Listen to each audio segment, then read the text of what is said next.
আসসালামু আলাইকুম প্রিয় শিক্ষার্থী, শাহিন ম্যাথ একাডেমি এর ইউটিউব চ্যানেলে সবাইকে স্বাগতম। আজ আমরা জানব সংখ্যার গল্প, ষষ্ঠ শ্রেণী বাই শাহিন স্যার, অর্থাৎ শাহিন স্যার এর মাধ্যমে শাহিন ম্যাথ একাডেমি এর ইউটিউব চ্যানেলে ষষ্ঠ শ্রেণীর প্রথম চ্যাপ্টারের আলোচনার বিষয় সংখ্যার গল্প সম্পর্কে আমরা আজকে জানব।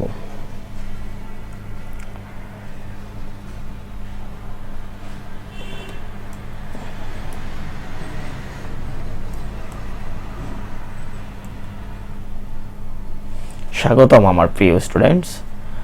আজ আমরা শিখব সংখ্যার গল্প এর সংখ্যা, প্রতীক এবং অঙ্ক। সংখ্যার গল্প একটা বিষয়, বৃহত্তর বিস্তারিত বিষয়, যেটা আমরা কয়েকটি টিউটোরিয়ালের মাধ্যমে শিখব। এই টিউটোরিয়ালটি বিভিন্ন অংশে আমি ভাগ করেছি। এর মধ্যে প্রথম ভাগ আজকে আমরা আলোচনা করব সংখ্যা, প্রতীক এবং অঙ্ক সম্পর্কে। তাহলে কথা না বাড়িয়ে আমরা যাচ্ছি আমাদের আলোচনার বিষয়ে। আমাদের আজকের আলোচনার বিষয় হচ্ছে সংখ্যা, প্রতীক এবং অঙ্ক। সংখ্যা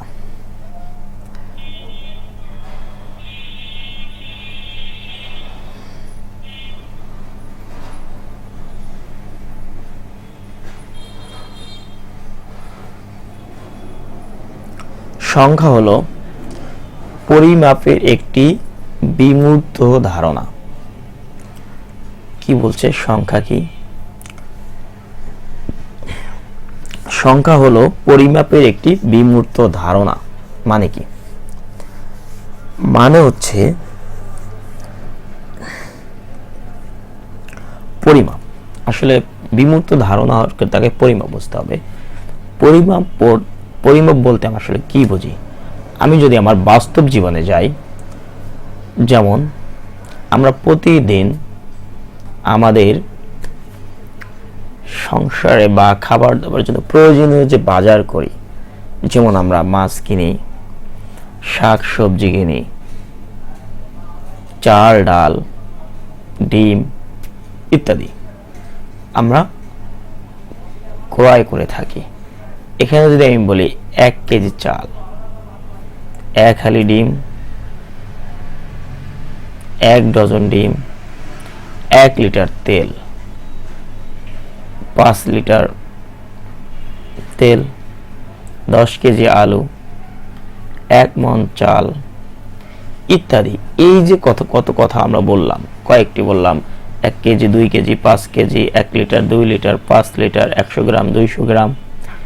এই যে আমরা কথাগুলো আলোচনা করি, এটাই হচ্ছে একটা পরিমাপ।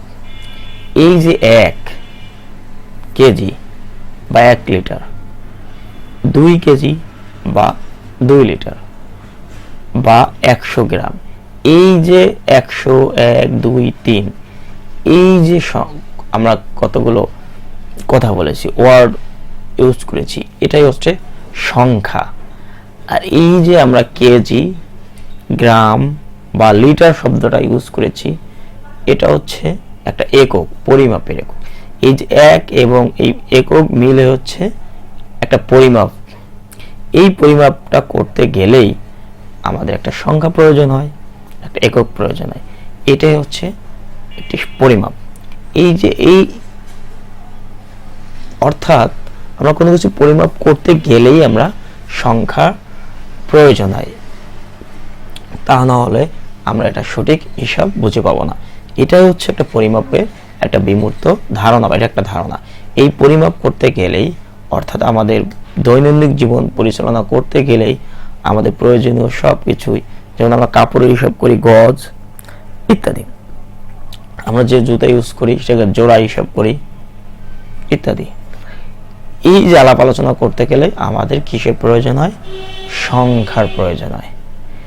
তাহলে সংখ্যা হলো কি? সংখ্যা হলো পরিমাপের একটি বিমূর্ত ধারণা।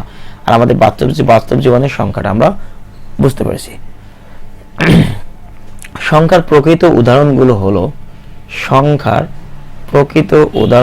হলো স্বাভাবিক সংখ্যা, যেমন 1 2 3 4 5 6 7 8 9 10 11 12 ডট ডট ডট এরকম, অর্থাৎ অগণিত যে সংখ্যা 1 2 3 4 5 6 7 8 9 10। আরও আছে অনেক কিছু, যেমন যদি ইংরেজিতে আমরা বলি 1 2 3 4 5 6 7 8 9 10 11 12 ডট ডট ডট ডট। আমরা যদি এই সংখ্যাটা রোমান হরফে যাই, তাহলে ইংলিশে যে আমরা আই শব্দটি ইউজ করি, যে একটা আই, একটা 1, দুইটা আই 2, তারপর রোমান হরফে 1 2 3 4 5 6 7, এটা 8, এটা 9, এটা 10, এটা 11, এটা 12 ডট ডট ডট ডট। অর্থাৎ সংখ্যা আমরা পাইলাম। এখানে পৃথিবীর বিভিন্ন ভাষায় বিভিন্নভাবে সংখ্যা প্রকাশ করা হতো বা হয়। যেমন আমাদের বাংলা ভাষাভাষীরাও 1 2 3 4 5 6 7 8 9 10 এভাবে আমরা সংখ্যা প্রকাশ করি। আবার রোমানরা ইউজ করতো অর্থাৎ রোমান বলতে আমরা বর্তমান যে ইউরোপ কান্ট্রিতে প্যারিসের রাজধানী রোম, তো এর আদি নামে এরা রোম হিসাবে বা রোমান হিসাবে পরিচিত ছিল, বর্তমান ইতালি। এদের একটা আদিম ভাষা ছিল, রোমান ভাষা এখনো আছে প্রচলিত, এই যে 1 2 3 4 5 ইত্যাদি ইত্যাদি। কিন্তু এখন আমাদের ইন্টারন্যাশনালি একটি সংখ্যা আছে, যেটা আমরা ইন্টারন্যাশনালি পৃথিবীর all over the world use করে থাকে, যেটা হচ্ছে 1 2 3 4 5 6 7 8 9 10 11 12। এটা হচ্ছে আমরা সংখ্যা। তাহলে আমরা সংখ্যা কি বুঝলাম? আমরা যে সকল বিষয় দ্বারা গণনা করি, যে সকল সাংকেতিক চিহ্ন দ্বারা আমরা গণনা করি, সেগুলোই হচ্ছে কি? সংখ্যা। এখন আমরা শিখব সংখ্যা প্রতীক।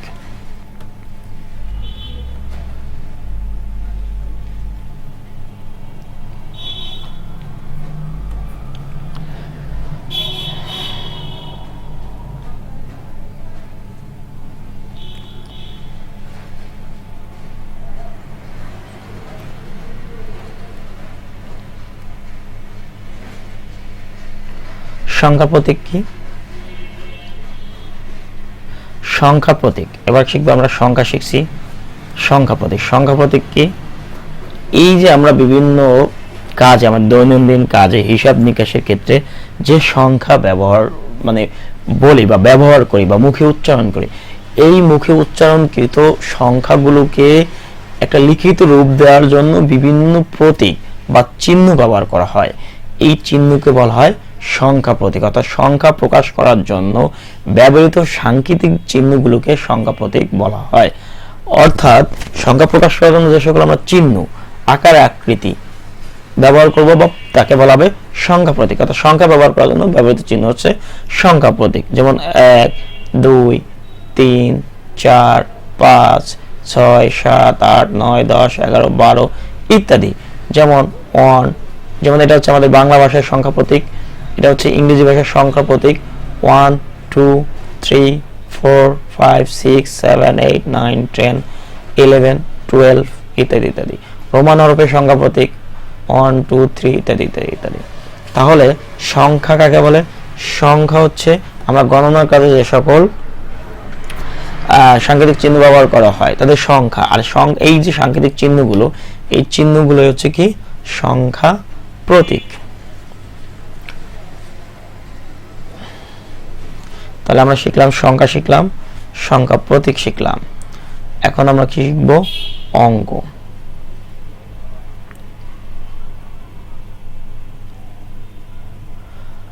আমরা কি কি শিখলাম?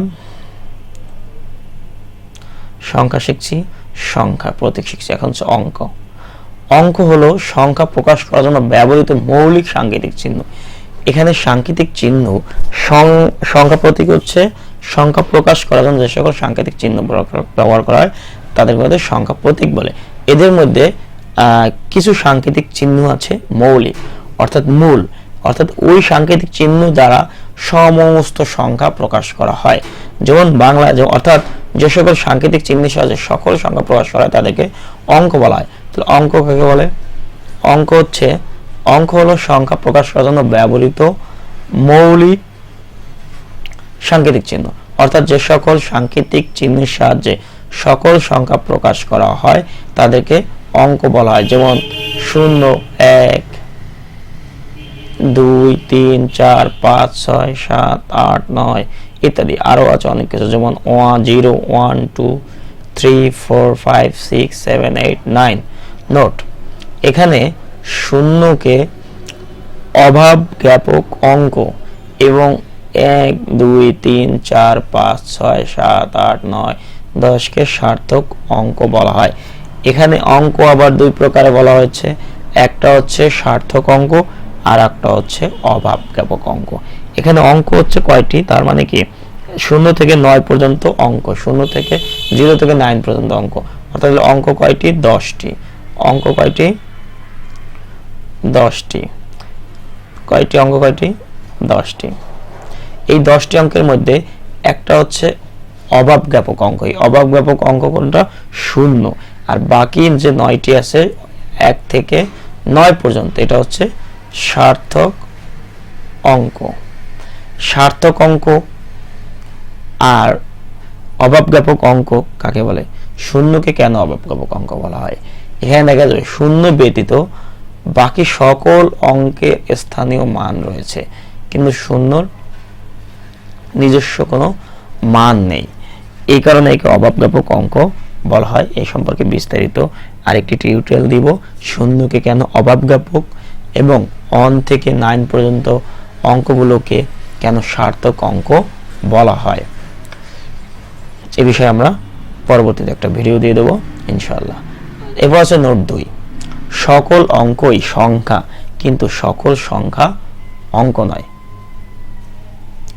এটা আমাদের একটু জানতে হবে, সকল অঙ্কই সংখ্যা কিন্তু সকল সংখ্যা অঙ্ক নয়। কেন? কারণ অঙ্কের সাহায্যে সংখ্যা প্রকাশ করা হয়। এটা আমরা কিভাবে বুঝবো? একটা উদাহরণ দিলে বুঝবো। এখানে একটু মনে থাকবে নিশ্চয়ই, আমি যখন সংখ্যা পড়িয়েছিলাম তখন 1 থেকে 12 পর্যন্ত লেখার পরে আমি dot dot dot dot dot চিহ্ন দিয়েছিলাম। ডট ডট চিহ্নের অর্থ কি? ডট ডট চিহ্নের অর্থ হচ্ছে অগণিত, এরপরে আরো অনেক কিছু আছে, তার মানে সংখ্যা হচ্ছে আনলিমিটেড, ইনফিনিটি, যাকে আমরা বাংলায় অসীম বলি। অসীম মানে যার কোনো শেষ নাই। কিন্তু এখানে আমি যখন অঙ্কর উদাহরণ দিয়েছি এখানে কিন্তু 0 থেকে 9 পর্যন্ত দিয়ে দাঁড়িয়ে দিয়েছি, কোনো ডট ডট ডট ডট চিহ্ন দেই নেই। 0 থেকে 9 পর্যন্ত দিয়েছি, তারপর ডট ডট কোনো চিহ্ন দেইনি, কেননা এরপরে আর কোনো অঙ্ক নেই। তার মানে অঙ্ক হচ্ছে 10টি। এই 10টা অঙ্কের সাহায্যে সকল সংখ্যা তৈরি হয়। যেমন 0 থেকে 9 পর্যন্ত এটা একটা সংখ্যা, প্রত্যেকটা সংখ্যা 0 একটা সংখ্যা, 1 একটা সংখ্যা, 2 একটা সংখ্যা। আবার 9 এর পরে 10 যদি লিখি আমি, 1 আর 0 মিলে আমরা 10 লিখেছি, তার মানে কি এই দুইটা অঙ্ক দ্বারা একটা সংখ্যা তৈরি হয়েছে। আবার আমি 11 যদি লিখি, 1 2 বার ব্যবহৃত 11 হয়েছে। আমি যদি 12 লিখি তাহলে 1 আর 2 মিলে আমি যদি 112 লিখি, 1 1 মিলে আমি যদি 50,000 লিখি তাহলে 5 দিয়ে 3টা 0, আমি যদি 43 3 2 1 লিখি, একটা সংখ্যা 4320 লিখি, 4320। অর্থাৎ যত সংখ্যায় লিখি না কেন আমি এই যে 9-10টা অঙ্ক আছে এর সাহায্যেই লিখবো। এই যে লিখছি এই সকল অঙ্কই সংখ্যা, কিন্তু সকল সংখ্যা অঙ্ক নয়, কারণ অঙ্কের সাহায্যে সংখ্যা প্রকাশ হয়। অর্থাৎ এই যে 10টা অঙ্ক আছে এই 10টা অঙ্ক দ্বারা আমরা পৃথিবীর যাবতীয় সংখ্যা আমরা লিখবো, হাজার হাজার বিলিয়ন ট্রিলিয়ন যত সংখ্যাই আছে আমরা এর সাহায্যেই লিখবো। এই জন্যই কিন্তু 0 থেকে 1 পর্যন্ত প্রত্যেকটা সংখ্যা, এই যে একটা পুরোটা এটা একটা সংখ্যা কিন্তু অঙ্ক নয়। অঙ্ক নয় কেন না? কারণ অঙ্ক হচ্ছে 0 থেকে 9 পর্যন্ত আলাদা আলাদা ভাবে, এই জন্য এগুলোকে মৌলিক সাংকেতিক চিহ্ন বলা হয়। এইটা হচ্ছে মৌলিক সাংকেতিক চিহ্ন, আর এগুলো যৌগিক সাংকেতিক চিহ্ন। এই জন্য এগুলো হচ্ছে সংখ্যা আর এগুলো হচ্ছে অঙ্ক এবং সংখ্যা উভয়ই।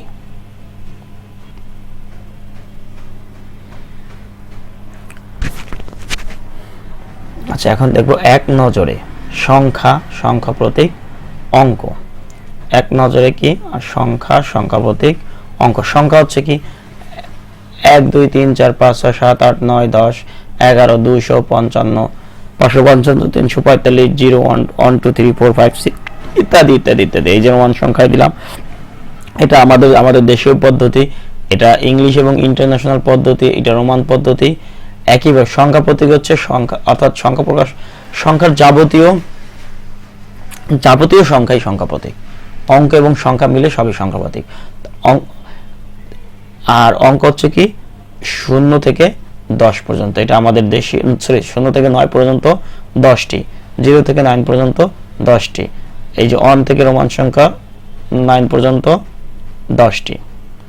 অর্থাৎ সংখ্যা, সংখ্যা প্রতীক, অঙ্ক। তাহলে সংখ্যা হচ্ছে 1 2 3 4 5 6 7 8 9 10 11 200 555 345 1 2 3 4 5 6 7 8 9 10 11 12 3 4 5 মানে 345 6 7 8 678 900 1 লাখ ইত্যাদি। 1 2 3 4 5 6 7 8 9 10 11 12 13 14 15 সংখ্যা প্রতীক। সংখ্যা, এই যে আমরা সংখ্যা প্রকাশ করলাম এই সাংকেতিক চিহ্নগুলো হচ্ছে সংখ্যা প্রতীক। অঙ্ক হচ্ছে এই যে সংখ্যা প্রতীকের সংখ্যা প্রকাশ করার জন্য যে সকল সাংকেতিক চিহ্ন প্রকাশ করা, মৌলিক সাংকেতিক চিহ্ন, অর্থাৎ যে সকল সাংকেতিক চিহ্নের সাহায্যে সকল সংখ্যাই সৃষ্টি হয় বা সকল সংখ্যা প্রকাশ করা হয় তাদেরকে বলা হয় কি? অঙ্ক। বা আমাদের দেশীয় পদ্ধতিতে 0 1 2 3 4 5 6 7 8 9 এই 10টি অঙ্ক। আর ইংলিশ বা ইন্টারন্যাশনালি যে সংখ্যা পদ্ধতি আছে এর মধ্যে যে সাংকেতিক চিহ্ন সেটা হচ্ছে 0 1 2 3 4 5 6 7 8 9 ইত্যাদি। তাহলে আজকের টপিকসে বা আজকের ক্লাসে আমরা কি শিখলাম? সংখ্যা, সংখ্যা প্রতীক, অঙ্ক। পরবর্তী ক্লাসের জন্য শুভকামনা এবং সুস্বাস্থ্য কামনা করে আজকের ক্লাস এখানে শেষ করছি।